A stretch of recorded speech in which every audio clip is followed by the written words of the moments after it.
Another form of active reconnaissance is known as wardriving. Now, wardriving is specifically focused against wireless networks. Wardriving involves driving around near a facility to detect if there are any wireless networks that you might be able to attack as part of your attack and exploitation phrase. Now, often, wardriving was originally done from a car or a vehicle, but we also have something known as war walking, where somebody uses a backpack and can walk around a facility to collect the information about what SSIDs and wireless networks might be around. Now, the idea is for you to be able to actively search for open wireless access points that could be a way into the building. But in addition to that, you might also find closed or encrypted access points that are in that area, because those may be subject to attack as well, depending on what type of encryption they're using to protect the network. For example, if you find any that are encrypted using WEP, that is very easy to crack, and you'll be able to do that very quickly if you're conducting a wireless exploitation. Now, in general, wireless networks are much less secure than their wired counterparts. This is changing as wireless networks are becoming more secure all the time, including the recent update to WPA3, making them much more secure than they were previously. That said, every time wireless networks are upgraded to a more secure version, attackers and hackers and penetration testers are finding ways to overcome those new protections. This happened when WEP came out, and then WPA, and then WPA2, and I'm sure it's going to happen again with WPA3. That said, wired networks are always going to be more secure than a wireless network, simply because of the fact that a wired network has a physical cable that you'd have to connect into, whereas wireless networks have the data transmitting through the airwaves that anyone can pluck out of the air as long as they have a good antenna and they're within range. When you're conducting wardriving or war walking, your job is to try to find out what access points are in an area and then show them on a floor plan or other geographical style map. During a wardriving or war walking exercise, you're going to be looking around for any access points you can find, especially open access points. Often, you'll come across rogue access points that were put there by an attacker or another penetration tester.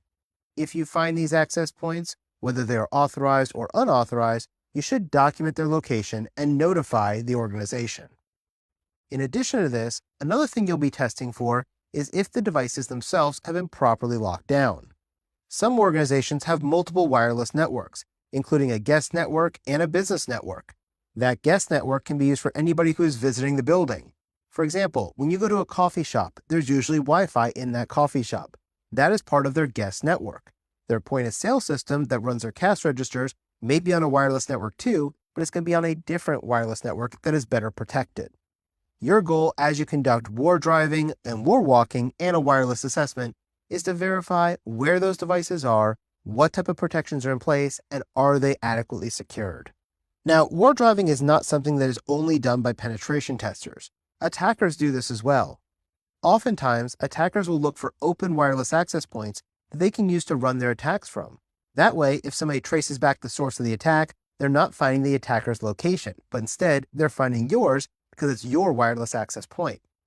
Because of this, there's actually a website that is dedicated to the mapping and indexing of all of the open access points that can be found. It's known as Wiggle, W-I-G-L-E. Wiggle first came on the scene in the early 2000s when Wi-Fi was just starting up, and at the time, Wi-Fi was a very open thing, and people didn't really understand how to secure it. So, wardrivers would share the information about all the open access points they found.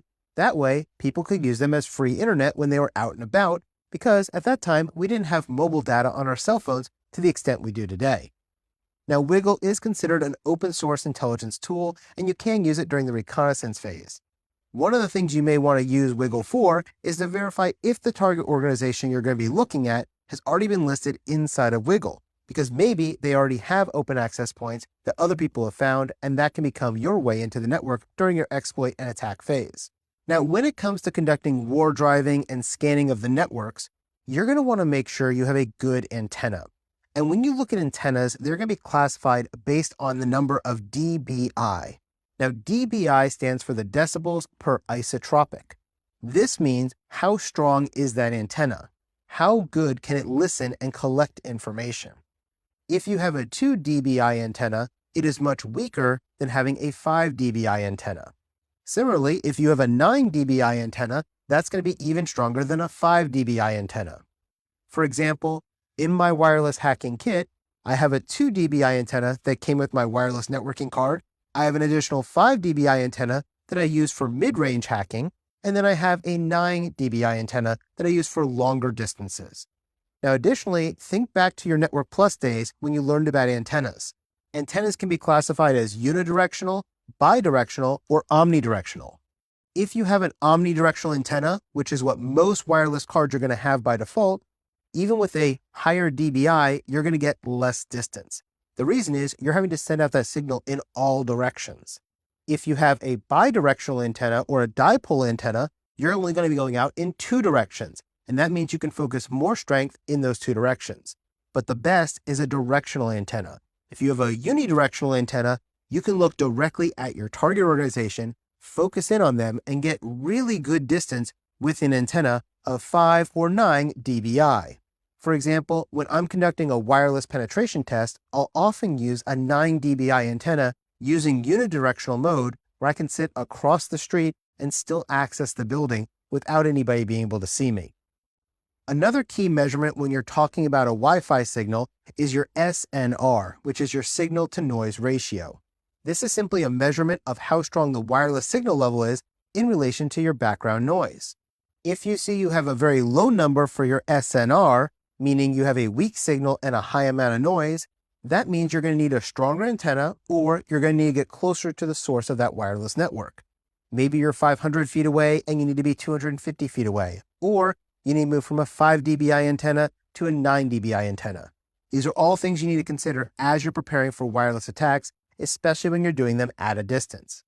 If you're doing war walking or war driving though, you're going to want to be using an omnidirectional antenna because you won't know the source of that wireless network as you're walking around the building because you don't know yet where all those access points are. And by using an omnidirectional antenna, you'll be able to pick it up from any direction. Finally, one other thing to consider when we're talking about war walking and war driving and figuring out what wireless networks there are is to realize that there are more networks out there than just Wi-Fi. For example, at my offices, I have a microwave link that provides our internet.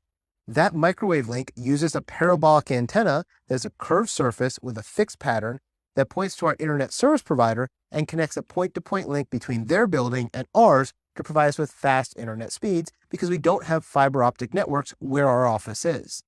Now, if you were doing an assessment of our organization and you could get between the path of their office and our office, you could collect all of the data going to or from our offices through that microwave link, but you have to be very careful not to break the link completely because then the organization, in this case us, would notice our internet went down and we'd send somebody to fix it. But when you're dealing with a microwave link or a satellite link, and both of these are considered wireless wide area networks, they do have a rather large area, and you could get an antenna in between the signal and conduct packet capture or packet sniffing of the data being sent.